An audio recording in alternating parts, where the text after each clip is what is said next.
ఈరోజు ఎస్సీ కేటగరైజేషన్కు మార్గం సుగమమైంది. స్వాతంత్రం వచ్చిన తర్వాత మొదటిసారి ఈరోజు ఎస్సీ కేటగరైజేషన్ను ముందుకు తీసుకోవడం జరిగింది. అంతేకాకుండా స్వాతంత్రం వచ్చిన తర్వాత మొదటిసారి బీసీ సామాజిక వర్గాల నుంచి భారతీయ జనతా పార్టీ ప్రధానమంత్రిగా నరేంద్ర మోడీ గారిని నిర్ణయించడం, అటువంటి కనీసమైనటువంటి ఇంగిత జ్ఞానం లేకుండా కాంగ్రెస్ పార్టీ నరేంద్ర మోడీ గారిని ఏ రకంగా చిన్న జాతి అని, తక్కువ కులమని, కులం పేరుతో దూషించినటువంటి చరిత్ర కాంగ్రెస్ పార్టీదని సందర్భంగా మనవి చేస్తా ఉన్నాను.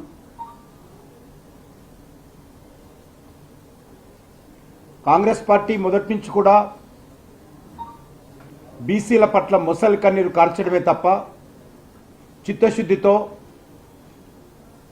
వెనుకబడిన వర్గాలకు అభ్యున్నతి కోసం ఏనాడు కూడా పని చేయలేదనే విషయం అందరికీ తెలుసు.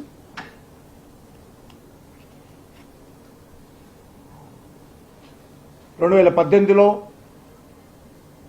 నరేంద్ర మోడీ గారు మొదటిసారి ప్రధానమంత్రి అయిన తర్వాత బీసీ కమిషన్కు రాజ్యాంగబద్ధంగా పార్లమెంటులో చట్టాన్ని ఆమోదింపచేసి బీసీ కమిషన్కు చట్టబద్ధత చేసినటువంటి ఘనత ఈరోజు భారతీయ జనతా పార్టీకి దక్కుతుంది. అదేవిధంగా అన్ని వర్గాలకు న్యాయం చేయాలనేటువంటి దృక్పథంతో ఆర్థికంగా వెనుకబడినటువంటి వర్గాలైనటువంటి ప్రస్తుతం రిజర్వేషన్ పరిధిలో లేనటువంటి ప్రజలకు కూడా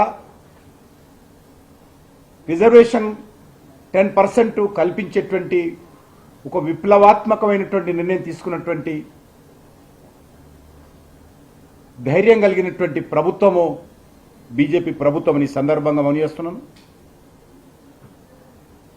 సమాజంలో అన్ని వర్గాలకు న్యాయం జరగాలని సబ్కా సాత్ సబ్కా వికాస్ అనేటువంటి నిర్ణయం ఒక నినాదమే కాదు, మాది చిత్తశుద్ధి అని నిరూపించుకున్నటువంటి ప్రభుత్వము నరేంద్ర మోడీ గారి ప్రభుత్వము. ఇటీవల 33% రిజర్వేషన్ మహిళలు కల్పించి మహిళల యొక్క సాధికారత కోసం, మహిళల యొక్క సగభాగ జనాభా అయినటువంటి మహిళలకు హక్కు అధికారాలు ఆత్మగౌరవం కల్పించినటువంటి ప్రభుత్వము నరేంద్ర మోడీ గారి ప్రభుత్వం.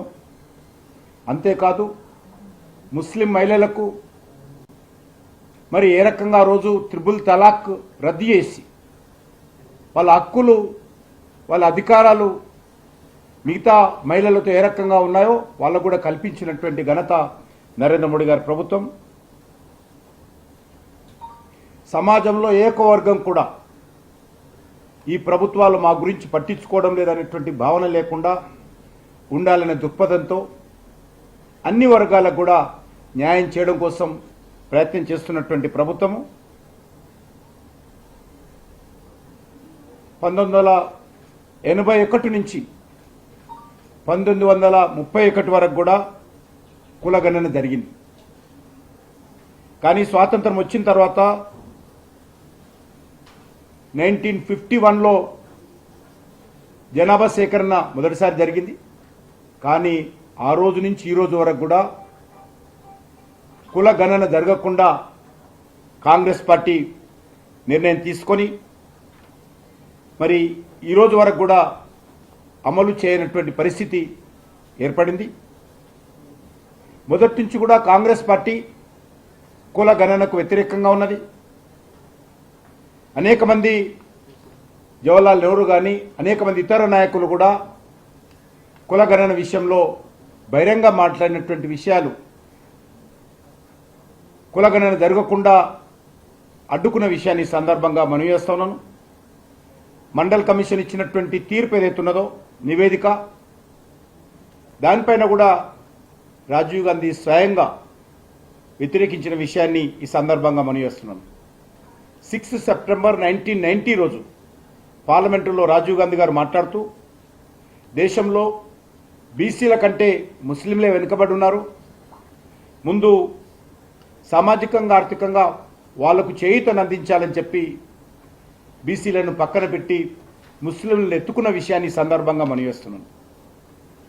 అంతే తప్ప బీసీలకు న్యాయం జరగాలనేటువంటి విషయంలో కానీ కుల గణన విషయంలో కానీ ఒక్క మాట కూడా మాట్లాడినటువంటి పార్టీ కాంగ్రెస్ పార్టీ అని సందర్భంగా మనవి చేస్తున్నాం. 2010లో ప్రధానమంత్రిగా పనిచేసినటువంటి మన్మోహన్ సింగ్ గారు కుల గణన విషయంలో మేము మంత్రులతో సబ్ కమిటీ వేసి నిర్ణయం తీసుకుంటామని చెప్పడం జరిగింది. కానీ ఇంతవరకు మరి వారు కాంగ్రెస్ పార్టీ అధికారంలో ఉన్నటువంటి ఏ రోజు కూడా మరి నిర్ణయం అమలు చేయలేదు. అదే సమయంలో భారతీయ జనతా పార్టీ తరఫున పార్లమెంటులో ప్రతిపక్ష నాయకురాలైనటువంటి శ్రీమతి సుష్మా స్వరాజ్ గారు ఆగస్టు 6 నాడు 2010 నాడు ఆనాటి ఆర్థిక శాఖ మంత్రి మన్మోహన్ సింగ్ గారికి ఉత్తరం రాస్తూ లోక్సభలో మేము ఆల్రెడీ కుల గణన విషయంలో అనుకూలంగా ఉన్నాము కాబట్టి మరొకసారి మేము మా స్టాండును క్లియర్ చేస్తూ సెన్సస్లో 2011లో జరిగినటువంటి సెన్సస్లో కుల గణన చేపట్టాలని సుష్మా స్వరాజ్ గారు అదే రోజు ఉత్తరం రాశారు. కానీ మేము పార్టీ ప్రధాన ప్రతిపక్షంగా ఉన్నటువంటి కాంగ్రెస్ పార్టీ మా యొక్క కులగణన విషయంలో డిమాండ్ చేసి జనాభా సేకరణలో ఇది పొందుపరచాలని